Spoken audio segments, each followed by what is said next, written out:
Pawar and party रच रही फडणवीस के खिलाफ ऐसी साजिश सुनकर मोदी शाह को आएगा गुस्सा।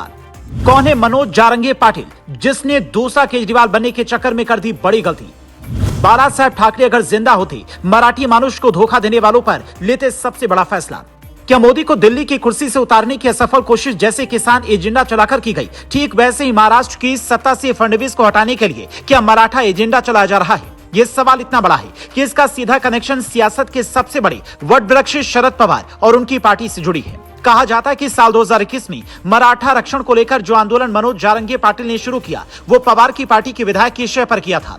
शरद पवार की पार्टी के विधायक राजेश टोपे के चीनी मिल के पास ही पाटिल का घर पड़ता है। राजेश टोपे पर अपनी मिल मजदूरों को आंदोलन के लिए छुट्टी लेने का आरोप लगा है। बात यही खत्म नहीं होती है, बल्कि पाटिल के 3 तारीखों का बयान साफ साफ बताता है कि कैसे उन्हें फडणवीस के खिलाफ खड़ा किया जा रहा है और मराठाओं को बांटने की प्लानिंग रची जा रही है। 6 महीने में करीब 700 बार जारंगे पाटिल फडणवीस का नाम लेते हैं। इसके 3 वीडियो भी आपको दिखाते हैं। 18 जुलाई 2024 को वो अपने भाषण में 16 बार फडणवीस का नाम लेते हैं। पत्र दिले तो देवेंद्र फडणवीसने सरकारनं आम्हाला देवेंद्र फडणवीसने हे चाल सुरू केलं का आता? होय, देवेंद्र फडणवीस बघतेत का? प्रेस जर बघत असले ना, देवेंद्र फडणवीस साहेब तुम्ही हे मराठीचे लोक अंगावर घालू नका आमदार। देवेंद्र फडणवीस देवेंद्र फडणवीस देवेंद्र फडणवीस देवेंद्र फडणवीस देवेंद्र फडणवीस देवेंद्र फडणवीस देवेंद्र फडणवीस देवेंद्र फडणवीस देवेंद्र फडणवीस देवेंद्र फडणवीस देवेंद्र फडणवीस देवेंद्र फडणवीस देवेंद्र फडणवीस देवेंद्र फडणवीस देवेंद्र फडणवीस 24 जुलाई 2024 को 18 बार फडणवीस कहते हैं।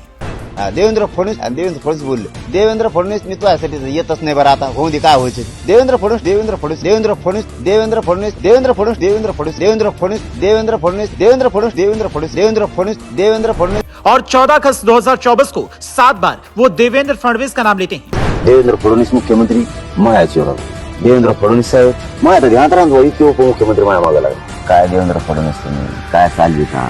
कसं सांगितलं याला म्हणते देवेंद्र फडणवीस देवेंद्र फडणवीस देवेंद्र फडणवीस देवेंद्र फडणवीस साहब। जिसके बाद सवाल ये उठता है कि क्या फडणवीस के खिलाफ पर्दे के पीछे से कोई बड़ी साजिश रची जा रही है, क्योंकि पहले जनवरी में आंदोलन की चेतावनी, फिर फरवरी में आमरण अनशन और अब ये कहना कि मुझे पानी की बोतल में जहर दिया जा रहा है ताकि मराठाओं की आवाज न उठा सकूं।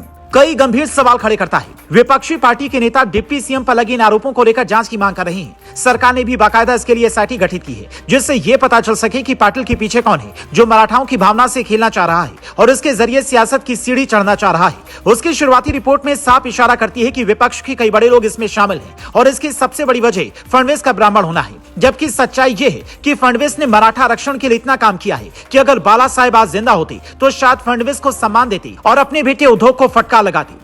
फडणवीस ने मराठाओं के लिए क्या किया? मराठवाड़ा क्षेत्र में जिसमें छत्रपति संभाजीनगर, उस्मानाबाद, बीड, लातूर, जालना, हिंगोली, नांदेड़ और भरबड़ी जिला शामिल है, उसके विकास के लिए फडणवीस ने अपनी सरकार के दौरान कई योजनाएं चलाई। मराठा आरक्षण का न सिर्फ समर्थन किया बल्कि इससे जुड़ा बिल भी सदन से पास करवाया। हाईकोर्ट सुप्रीम कोर्ट ने इस पर रोक लगाई तो न्याय विकल्प तैयार करने का सरकार को सुझाव दिया। फडणवीस ये जानते हैं कि प्रदेश में करीब 33% मराठा आबादी को साथ लिए बिना असल विकास संभव नहीं है और इसीलिए मराठा आरक्षण के पक्ष में शुरू से ही रहे हैं। लेकिन सुप्रीम कोर्ट ने चूंकि पहले से ही ये तय कर रखा है कि 50% से ज्यादा आरक्षण नहीं हो सकता है, इसीलिए महाराष्ट्र सरकार को बार बार मात मिल रही है। पर इस बार चुनाव से पहले सरकार को कोई विकल्प ढूंढना होगा। लेकिन मनोज जारंगे पाटिल जैसे लोग जो दूसरे केजरीवाल बनने की कोशिश में हैं, उन्हें यह समझना होगा कि सियासत और आंदोलन अलग अलग चीजें हैं। अन्य आंदोलन से निकलकर नेता बने केजरीवाल आज कहां हैं, ये सब जानते हैं। और उससे भी बड़ा सवाल ये कि क्या बाला साहेब ठाकरे आज जिंदा होते तो मराठी मानुष की ये हालत देखकर क्या अपने बेटे उद्धव को फटकार नहीं लगाते?